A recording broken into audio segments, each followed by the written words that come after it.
is about to be the first state to really restrict interstate travel for abortion. That's right, there's a bill that would create a whole new crime dubbed abortion trafficking.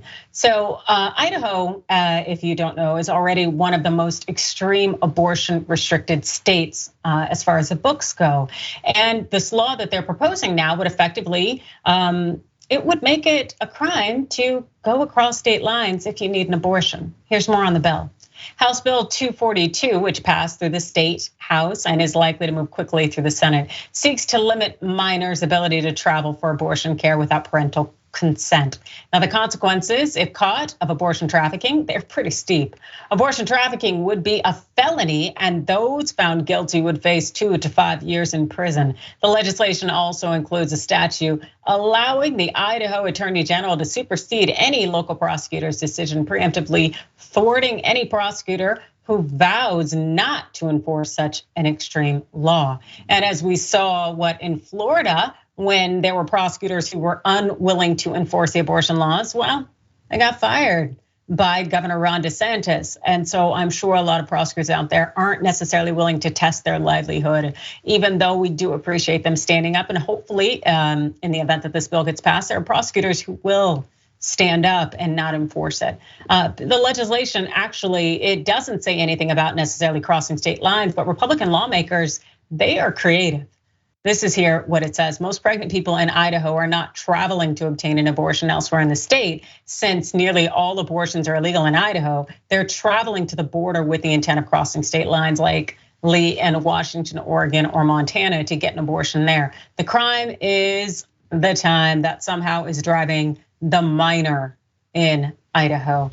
Yeah, so when they pass this bill, or a bill like this, it really would have been brushed aside as political fodder and never become law. But we know this recently, that Idaho has been seen as really a Christian white nationalist insurgency of a place.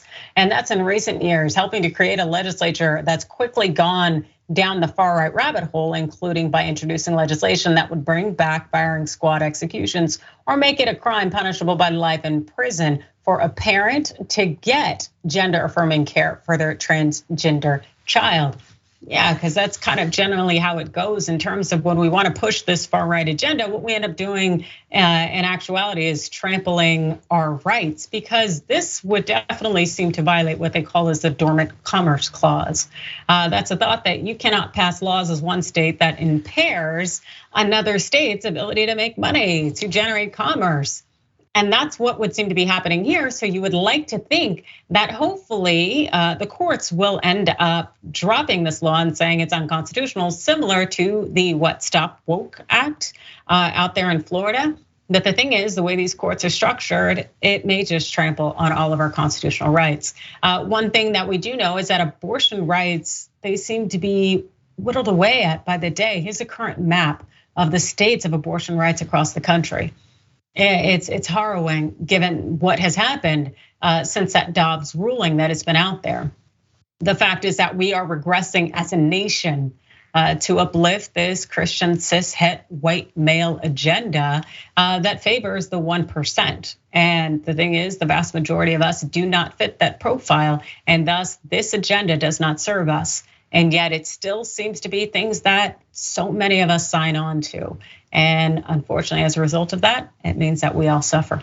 AB. I mean, I guess this is why we need a separation between church and state, right? But we already have a prison system that is like over capacity plus. So I guess I'm really questioning, like, is this the type of thing that we want to put people in prison for? That we want to use our already overwhelmed judicial criminal justice system for?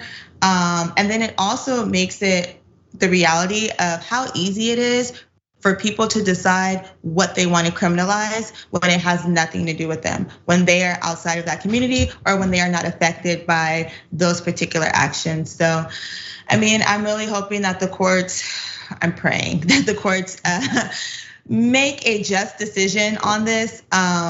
Like you said, we're crossing constitutional bounds, but at this point, for the people who love the Constitution, they continue to disrespect it. So I'm not sure where we're supposed to go with this at this point. I know, and the thing is the law is supposed to have some consistency in terms of application of that which we call precedent, and yet it's been trampled already by the U.S. Supreme Court. It just makes me wonder, because the thing is like when we think about 50 years ago, 60 years ago, where you had Brown v. Board of Education, you had Gideon v. Wainwright, you had all of these seminal cases coming down from the Warren Court, which trampled precedent, and it was for the betterment of our society. You wonder if this is the court that's making the pendulum swing back. That's something that unfortunately we don't have the answer to, but unfortunately we don't necessarily want the answer.